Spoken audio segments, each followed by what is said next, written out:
আসসালামু আলাইকুম। সবাইকে জানাচ্ছি ঈদ মোবারক। আজকে আমি আপনাদেরকে খুব সহজে রেডিমিক্স হালিম রান্না করে দেখাবো। হালিম রান্নাটা ভালো লাগলে অবশ্যই চ্যানেলটা সাবস্ক্রাইব করবেন। আর ফেসবুক থেকে দেখলে পেজটি ফলো করে রাখবেন। হালিম রান্না করার জন্য প্রথমে আমি চুলার উপর বাটিতে পানি বসিয়ে দিয়েছি। আর পানিটা ফুটেও গেছে। পানিটা যখন এভাবে ফুটে আসবে তখন আমি নামিয়ে নিলাম। এখন আমি দিয়ে দিচ্ছি রাঁধুনি হালিম মিক্স। এটা হচ্ছে হালিমের প্যাকেট আর এটা হচ্ছে মসলার প্যাকেট। একটা বক্সে কিন্তু ২ টা প্যাকেট থাকে। বড় প্যাকেটটা হচ্ছে হালিমের আর ছোটটা হচ্ছে মসলার। আমি প্যাকেটটাকে কেটে হালিমগুলা গরম পানিতে দিয়ে দিচ্ছি আর আরেক হাত দিয়ে কিন্তু হালিমটাকে নেড়ে দিচ্ছি। এটার সাথে, সাথে হালিমটা নেড়ে নিতে হবে। আর আপনি যদি হালিমটা না এভাবে নাড়েন তাহলে কিন্তু দলা পেকে যাবে। তাই চেষ্টা করবেন এক হাত দিয়ে হালিম ঢালার আর আরেক হাত দিয়ে হালিমটা নেড়ে নেওয়ার। আমার হালিমটা এভাবে নেড়ে চেড়ে রেখে দিলাম। ০.৫ ঘন্টার জন্য ঢাকনা দিয়ে ঢেকে রেখে দিচ্ছি। এখন আমি মাংসটাকে রান্না করে নিব। আমি গরুর মাংসের মাথার মাংস নিয়েছি। আমি ছোট, ছোট পিস করে কেটে এখন ধুয়ে নিব। আর এভাবে মাথার মাংস দিয়ে হালিম রান্না করলে খেতে খুব দারুণ লাগে। আমি এখন প্রেসার কুকারে সিদ্ধ করে নেব। মাংসগুলা প্রেসার কুকারে দিয়ে দিচ্ছি। প্রেসার কুকারে দিলে কি হয় যে আপনার দ্রুত মাংসটা সিদ্ধ হয়ে যায়।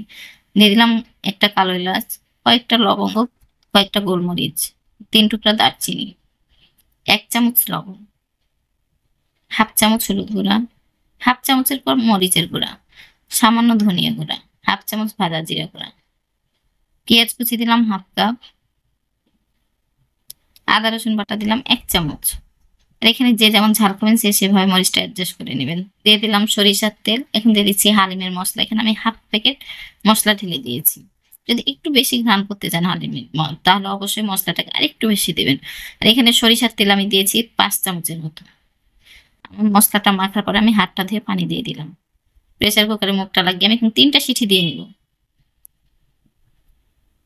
আমার ৩টা সিটি হওয়ার পরে আমি চুলার উপর আবার প্যান বসিয়ে দিয়ে দিচ্ছি সয়াবিন তেল।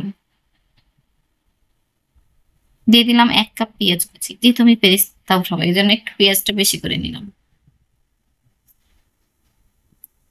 পেঁয়াজটাকে নেড়েচেড়ে ভেজে নেব। আর এভাবে হালিম রান্না করলে খুব দ্রুত হয়ে যায়। যেহেতু মাংসটা সিদ্ধ হতে সময় লাগে, আপনি যদি প্রেসারে দেন তাহলে দ্রুত হয়ে যাবে। আমার পেঁয়াজটা ভাজা হয়ে গেছে। আমি এখন একটা প্লেটে উঠিয়ে নিচ্ছি। দিয়ে দিলাম একটা টমেটো কিউব করে কেটে। আমি টমেটোটাকে একটু নেড়েচেড়ে মাংসটাকে দিয়ে দিচ্ছি। দেখেন মাংস থেকে কত পানি বের হয়েছে। আমি এভাবে নেড়েচেড়ে দিয়ে ঢাকনা দিয়ে ঢেকে দেবো। আমি মাংসটাকে কিন্তু এখন কষিয়ে নেব। যেহেতু আমার মাংসটা সিদ্ধ হয়ে আছে আর ওদিকে হালিমও সিদ্ধ হয়ে আছে। মাংসটা ঢাকনা উঠে আমি একটু নেড়েচেড়ে দিচ্ছি। আমার মাংসটা কষানো হয়ে গেছে, ওপর দিয়ে তেল ছেড়ে দিয়েছে। আমি এখন যে হালিমটা ভিজিয়ে রেখেছিলাম সেটা মাংসের উপর দিয়ে দিচ্ছি। আর অবশ্যই একটু এভাবে নেড়েচেড়ে দিবেন, নাহলে নিচে দলা পেকে যাবে। হালিম ঢালার পরে আমি একটু বাটিটা ধুয়ে পানি দিয়ে দিলাম। একটু নেড়েচেড়ে দিচ্ছি। আর অবশ্যই দেওয়ার পরে এভাবে নেড়ে দিবেন, নাহলে নিচে লেগে যাবে বা ধরে যাবে, যে যেটাই বলি না কেন। আমার কাছে মনে হচ্ছে একটু ঘন, আমি জন্য আরেকটু পানি দিলাম। যেহেতু এটা ফুটাতে হবে, ঢাকনা দিয়ে ঢেকে দিলাম। ঢাকনাটা উঠে আমি একটু নেড়ে দিচ্ছি না। এভাবে যদি নেড়ে না দেন তাহলে হালিম কিন্তু নিচে লেগে যাবে। আবারও ঢাকনা উঠে আবারও একটু নেড়ে দিচ্ছি। আর অবশ্যই আপনারা লবণটা টেস্ট করে দেখবেন যে লবণটা পারফেক্ট যদি না হয় এখানে লবণটা আপনারা এড করে নেবেন। আর যে যেমন ঝাল খাবেন সে সেভাবে মরিচের গুঁড়াটা অ্যাডজাস্ট করে।